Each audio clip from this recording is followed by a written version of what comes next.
আশা করি তোমরা সকলেই জানো যে আগামীকাল আমার জন্মদিন। আগে জানি বই কি মহারাজ, আর তাই আজকেই আপনাকে জন্মদিনের আগাম শুভেচ্ছা জানিয়ে রাখছি। ওং জন্মদিনং শুভং স্থিতি হয়ং কাজকর্মং সুস্থ হয়ং দূর হয়ং চিন্তাং ওং শান্তি ওং শান্তি ওং শান্তি। আচ্ছা, ওই অং বং চং ছেড়ে সোজা বাংলায় বলুন না রাজপণ্ডিত, তাহলে বুঝতে কিছুটা সুবিধে হয় আর কি। তুমি অতি মূর্খং, তাই কি করেন বুঝিবেন দেবং ভাষং। হ্যাঁ, এবার কাজের কথায় আসি। তোমরা সকলেই জানো যে প্রতি বছর আমার জন্মদিনে আমি তোমাদের কিছু উপহার দিয়ে থাকি। সে তো জানি মহারাজ। তো কাল যেহেতু রাজসভা বন্ধ, তাই আজই আমি তোমাদের সকলকে সেই উপহার দেব। মহারাজের জয় হোক। জয় হোক। তা সকলের আগে সভা কবি এসো।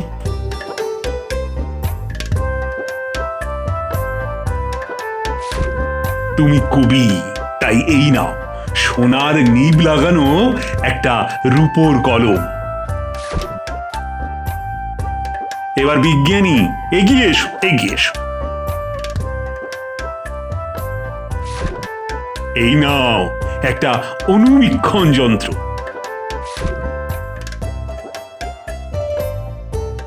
এবার সেনাপতি তুমি এগিয়ে এসো।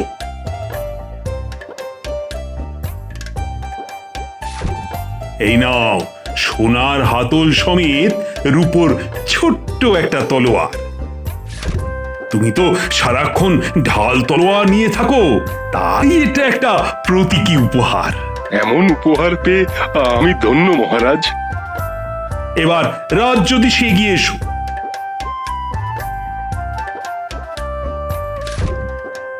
তুমি জ্যোতিষী, তাই এই পঞ্জিকাটা সর্বদা কাছে রাখবে। শুধু একটা পঞ্জিকা? কেন, ক্ষতি কি? মহারাজ তো প্রত্যেককেই তার কাজের জিনিস উপহার দিচ্ছেন, আর গণনা করতে গেলে পঞ্জিকা লাগবেই, তাই না রাজজ্যোতিষী? তুমি থামো তো। আমি কিছু পাবো না মহারাজ? অবশ্যই পাবে।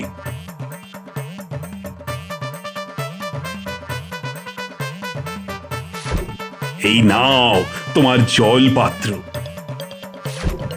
তা আমার জলপাত্র? কেন, অসুবিধে কোথায়?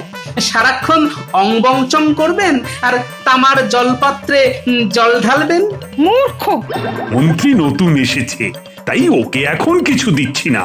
আগে ওর কাজকর্ম দেখি, তারপর না হয় সামনের বছর দেব। কি মন্ত্রী, অসুবিধে নেই তো? অসুবিধে আর কোথায়, এদিক দিয়ে না হয় ওদিক দিয়ে আমি ঠিক পুষিয়ে নেব।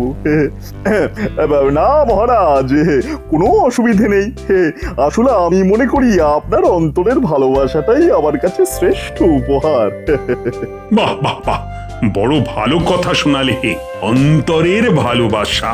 আসলে ওনার নাম তো ভগবান, তাই অন্তরের ভালোবাসা ওর মতো আর কে বুঝবে, তাই না নতুন মন্ত্রী মশাই? তুমি বড্ড পেরেছ গোপাল, সুযোগ পেলে তোমায় দেখে নেব। গোপাল, এবার তুমি এগিয়ে এসো।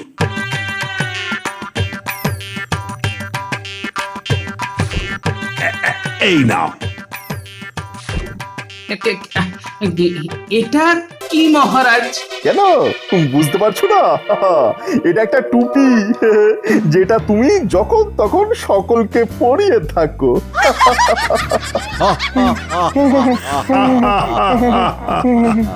মহারাজ, শেষে আপনি কি না বেছে বেছে আমাকেই টুপি দিলেন? আরে এতে খারাপের কি আছে? একবার ভেবে দেখো, তোমার মাথার ভেতর কত বুদ্ধি, অথচ মাথায় চুল নেই। চড়া রোদে তোমার মাথার ভেতরের বুদ্ধি যাতে শুকিয়ে না যায়, তাই তো এই টুপি। এখন থেকে সর্বদা এটা পরে থাকবে, বুঝলে? সর্বদং টুপি পরিতং রক্ষা করং আপনং বুদ্ধি।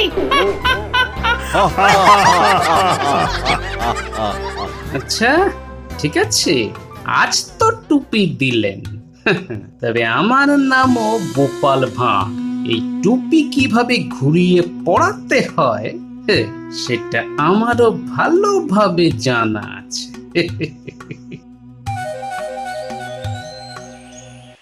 বুঝলে রানী, উপহার হাতে পেয়ে না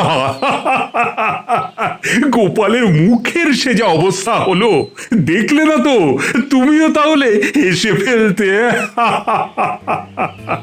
অনেকদিন বাদে বুঝলে জুৎসই ভাবে গোপালের পেছনে লাগতে পেরে আজ আমি বড় আনন্দ পেয়েছি। গোপালকে জব্দ করে আনন্দ পেয়েছেন, ভালো কথা, কিন্তু ওকে চেনেন তো মহারাজ? দেখবেন একদিন না একদিন ও ঠিক আপনাকে পাল্টা দেবে, তখন সেটা সামলাতে পারবেন তো? আসলে রানী, গোপালের বুদ্ধির কাছে হেরেও মজা, তাই তো মাঝে মধ্যে ওকে রাগিয়ে দিয়ে ওর ভেতরের বুদ্ধিটাকে আমি উস্কে দিতে চাই। সে আপনি যাই বলুন না মহারাজ, জন্মদিনের উপহার নিয়ে গোপালের সঙ্গে এমন রসিকতা করা আপনার যে একেবারেই উচিত হয়নি, এই আমি বলে দিলাম।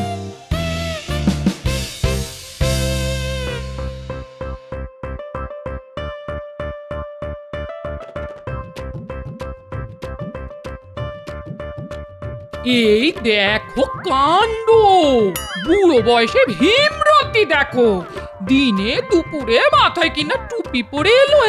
কি করব গিন্নি, মহারাজ তার জন্মদিনে এই টুপিটা উপহার দিয়ে বললেন মাথায় পড়ে থাকতে। আমার মাথায় যে অনুপাতে বুদ্ধি সেই অনুপাতে চুল নেই। হায় আমার কপাল, মহারাজ বললেন আর তুমি অমনি টুপি মাথায় দিয়ে নাচতে নাচতে চলে এলে।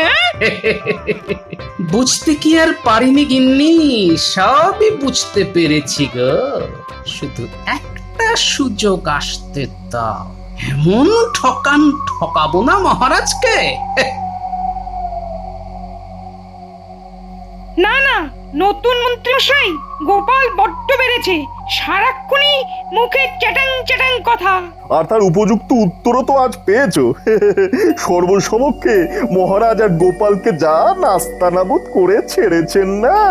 না না না, শুধু নাস্তা নাবুদ দেখে আমাদের সন্তুষ্ট হয়ে থাকলে চলবে না, তাই এমন কিছু একটা করতে হবে যাতে করে গোপাল একেবারে ল্যাজে গোবরে হয়ে এই কৃষ্ণনগর ছেড়ে পালাতে বাধ্য হয়। ঠিক আছে, তাই হবে।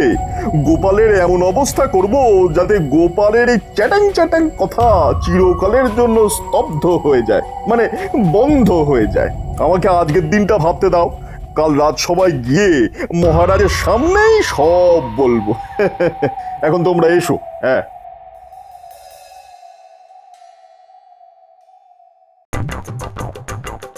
বাহ বাহ বাহ গোপাল, টুপিতে কিন্তু তোমায় মানিয়েছে বেশ।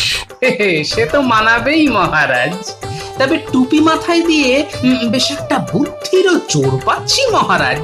বটে, মনে হচ্ছে আপনার কথাই ঠিক, রোদের তাতে আমার বুদ্ধি আর শুকিয়ে যাচ্ছে না।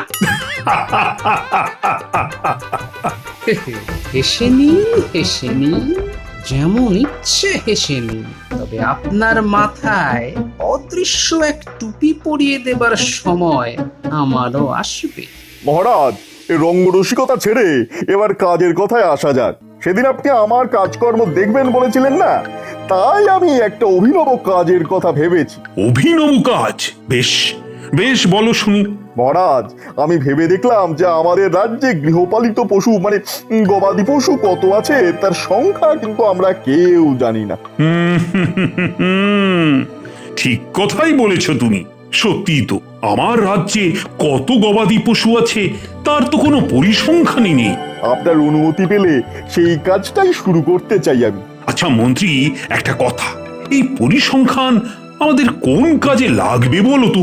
হে কি বলছেন মহারাজ, একটা রাজ্য কতটা সমৃদ্ধশালী সেটা তার গবাদি পশুর সংখ্যা দিয়েই তো বোঝা যায়। স্মরণ করে দেখুন, পুরাকালে কিন্তু এই গবাদি পশুর সংখ্যা বিচার করেই একটা দেশের আর্থিক আর সামাজিক অবস্থার কথা বোঝা যেত। হ্যাঁ, তাহলে মন্ত্রী, গবাদি পশুর সংখ্যা জানার জন্য কি করতে চাও তুমি? আদমশুমারি মহারাজ। হ্যাঁ, গবাদি পশুর আদমশুমারি? হ্যাঁ মহারাজ, ঘরে ঘরে গিয়ে লোকগণনা করে মানুষের যেমন আদমশুমারি হয়, তেমনি ঘরে ঘরে গিয়ে আমাদের গবাদি পশুর আদমশুমারি করতে হবে। হ্যাঁ, আর একবার এটা করে ফেলতে পারলেই জানা যাবে এই কৃষ্ণনগরে গবাদি পশুর সংখ্যা কত। বাবা বাবা বাবা, তাহলে তো খুব ভালো হবে। তা কে করবে এই কাজ? অনুমতি পেলে রাজপণ্ডিত আর রাজজ্যোতিষীকে নিয়ে আমি নিজেই শুরু করে দিতে পারি। তাহলে তাই দাও। কিন্তু মহারাজ, এই কাজের জন্য কিছু তো খরচ হবে। খরচ? খরচের জন্য ভয় পাই না। তা বলো বলো তো, কত খরচ হতে পারে? আগে মহারাজ, ওই বাইরের লোককে দিয়ে করাতে গেলে অনেক বেশি খরচ হতো, কিন্তু যেহেতু আমরাই করব তাই খরচ অনেক কম হবে। তাও বলো, মানে কত পড়বে? আগে 1000 স্বর্ণ মুদ্রা দিলেই হয়ে যাবে।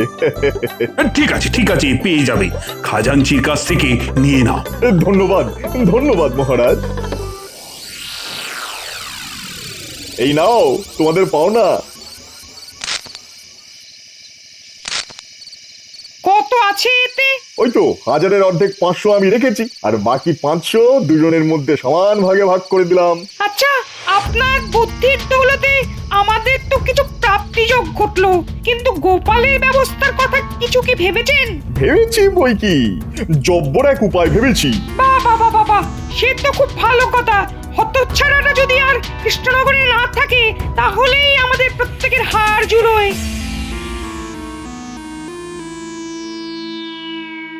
কি ব্যাপার, ভগবান, রাজপণ্ডিত আর রাজজ্যোতিষী এখনো সভায় এসে পৌঁছয়নি কেন? মনে হয় উহারা করিয়াছে শুরু, একটি একটি করে গুনিতেছে গরু।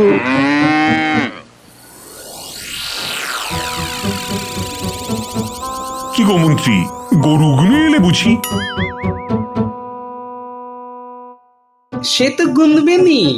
আসলে নিজের সমগোত্রীয়দের গুনার মধ্যে কত আনন্দ বলুন। বলো বলো, যা ইচ্ছে বলো। জানো না তো বাচ্চাদন, এরপর তোমায় কি পেঁচে ফেলবো। মহারাজ, ওই গবাদি পশু গুনতে গুনতে আরো একটা কাজের কথা মাথায় এলো।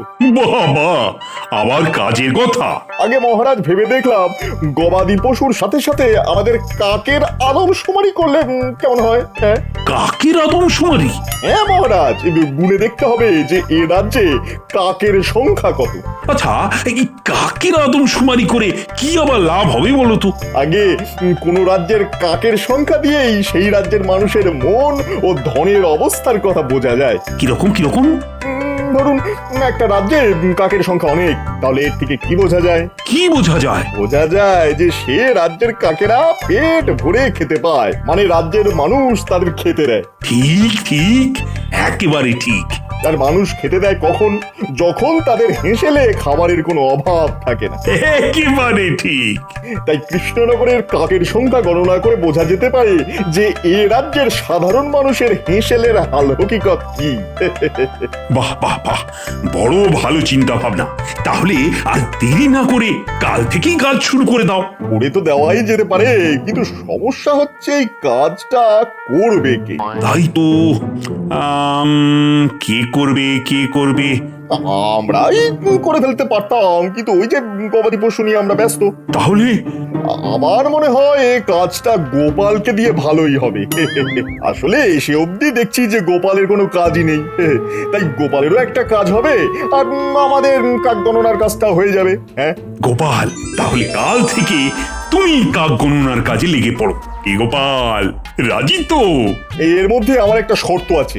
গোপাল যদি ঠিকঠাক কাক গুনে ফেলতে পারে তাহলে ওকে 500 স্বর্ণমুদ্রা পুরস্কার দেওয়া হবে, আর যদি না গুনতে পারে তাহলে কাকেশ্বর কুচকুচে উপাধি দিয়ে এই রাজ্য থেকে বিতাড়িত করা হবে। বুঝতে পেরেছি, কৌশল করে আমাকে জব্দ করার চেষ্টা। ঠিক আছে, আমিও দেখব কে কাকে জব্দ করে। আমি রাজি মহারাজ। তবে আমারও দুটো শর্ত আছে। যেমন? এই কাজের জন্য আমাকে 2000 স্বর্ণ মুদ্রা পারিশ্রমিক দিতে হবে। কেন কেন? আমরা যেখানে 1000-এ করছি তুমি সেখানে 2000 চাইছো কেন? আপনাদের কাজ ঘরে ঘরে গিয়ে গরু গোনা, আর আমার কাজ মাঠে ঘাটে দৌড়ে গাছে চড়ে কাক গোনা। কাজটা যেহেতু খুবই পরিশ্রমের, তাই পারিশ্রমিকও দ্বিগুণ। ঠিক আছে, ঠিক আছে, 2000ই পাবে। এবার তোমার দ্বিতীয় শর্ত বলো। দ্বিতীয় শর্ত হচ্ছে আমাকে 1 মাস সবেতন ছুটি দিতে হবে। এই 1 মাস আমি কি করছি কি না করছি তার জবাবদিহি কিন্তু আমি কাউকে দেব না। তবে ঠিক 1 মাস বাদে আমি রাজসভায় এসে বলে দেব এই রাজ্যে ঠিক কটা কাক আছে। আর যদি না বলতে পারো? ওই তো আপনার দেওয়া শর্ত অনুযায়ী কাকেশ্বর কুচকুচি উপাধি নিয়ে এই রাজ্য ছেড়ে চলে যাব। তবে মহারাজ, পারিশ্রমিকটা কিন্তু আজকেই চাই। ঠিক আছে, খাজাঞ্চির কাছ থেকে নিয়ে নিও। গিন্নি, দেখে যাও কি এনেছি। ও মা গো, এই কোথায় যাব গো? বুড়ো আজ হাতে মস্ত বড় মাছ ঝুলিয়ে সাত তাড়াতাড়ি রাজবাড়ি থেকে চলে এলো যে। যাও তাড়াতাড়ি মাছটাকে কেটে বেচে রেঁধে ফেলো। এই তোমার কি হয়েছে বলো তো? মহারাজ আমাকে সবেতন 1 মাস ছুটি দিলেন, আর সেই সঙ্গে 2000 স্বর্ণ মুদ্রা। ওরে বাবা, এ কি শোনাচ্ছ গো? মহারাজ এসব করতে গেলেন কেন? মহারাজ বললেন, গোপাল, সারা জীবন অনেক মাথার পরিশ্রম করেছো, তাই এবার মাথা থেকে টুপি খুলে কটা দিন ভালো করে খাও দাও আর আরাম করো। ও তাই? শুনলেই কেমন যেন গায়ে কাঁটা দিচ্ছে গো। এই দাও মাছটা দাও, এক্ষুনি কেটে রেঁধে ফেলি। দাও।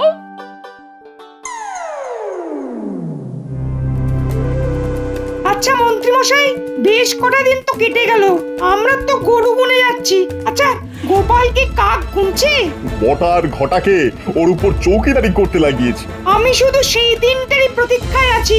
গোপাল যেদিন মাথা নিচু করে কৃষ্ণনগর ছেড়ে চলে যাবে, ওর সব চ্যাটাং কথার জবাব সেই দিন দেবো, এই আমি বলে রাখলাম।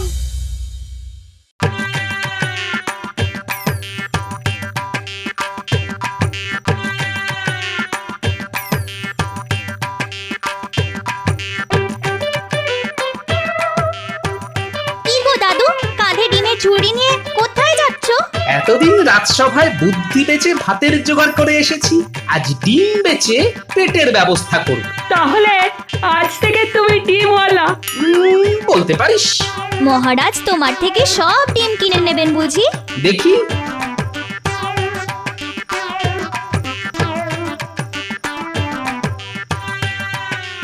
আমি চলি রে।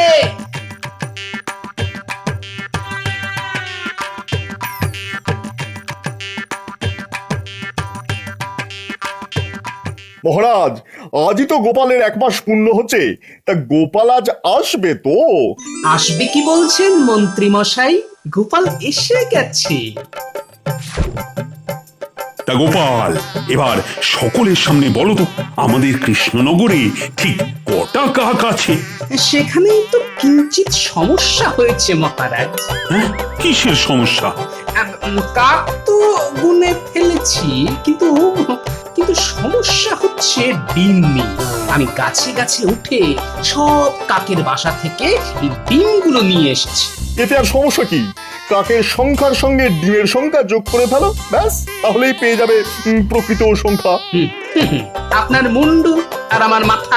মানে কি রে বাবা, এত জানেন আর এটা জানেন না যে কাকের বাসায় কোকিল এসে ডিম পেড়ে যায়? হ্যাঁ নয় হ্যাঁ, এই নিন ডিমের ছুরি, আর এর থেকে বেছে বলে দিন কোনগুলো কাকের আর কোনগুলো কোকিলের। ব্যাস, তাহলে আমিও বলে দিতে পারি এই রাজ্যের আসল কাকের সংখ্যা। গোপাল একটা মোক্ষম চাল চেলেছে দেখছি। কি হে মন্ত্রী, এবার ডিম দেখে বলে দাও কোনটা কাকের আর কোনটা কোকিলের? ইয়ে মানে এটা কি করে সম্ভব? ডিম দেখে কি বলা যায় নাকি? হুম, এসব করলে তো হবে না। আপনি মন্ত্রী, মাথা ভর্তি কত বুদ্ধি আপনার। ঠিক আছে, আপনি না পারলে রাজপণ্ডিত আর রাজজ্যোতিষী বলে দিক। অসম্ভব পং। না না, আমি পারবো না। তাহলে চুক্তি শেষ। ডিমের ঝুড়ি নিয়ে আমি বাড়ি চললাম। কাল থেকে আবার নিয়মিত রাজসভা আলো করতে আসবো, তাই তো মহারাজ? হ্যাঁ হ্যাঁ বাবা, আসবে বই কি, আসবে বই কি। ভাই ডিমওয়ালা, তোমার কাছ থেকে 150 ডিম নিয়েছিলাম, 25টা রেখে বাকিগুলো ফেরত দিচ্ছি।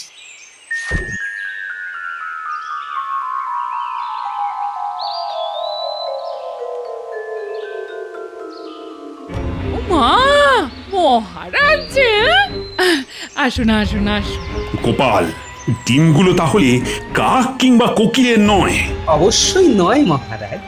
আচ্ছা, এই ভারী চেহারা নিয়ে আমি কি করে গাছে উঠলাম, এই কথাটা একবারের জন্যেও আপনার মাথায় এলো না? তার মানে তুমি আমায় ঠকিয়েছো? না না না না না, ঠকিয়েছি বলছেন কেন মহারাজ? তার চাইতে বলুন, বুদ্ধির মার প্যাঁচে আপনিও নতুন মন্ত্রী আমার কাছে হেরে গেছেন। কি বলেছিলাম, গোপালকে জব্দ করা অত সহজ নয়। দিল তো গোপাল বাংলা টুপির বদলে সাহেবদের হ্যাট পরিয়ে। ঠিক আছে, এবার না হয় তুমি পার পেয়ে গেলে, কিন্তু পরের বার? পরের বার না হয় পরেই দেখা যাবে। তা গরিবের বাড়িতে একবার এসেই যখন পড়েছেন, তখন কাক কোকিলের ডিম থুড়ি, হাঁসের ডিমের ঝাল দিয়ে 4টি ভাত খেয়ে যান। আপনার বৌমা কিন্তু ফাটিয়ে ডিমের ঝাল রাবে। হ্যাঁ, হাঁসের ডিমের ঝাল? হ্যাঁ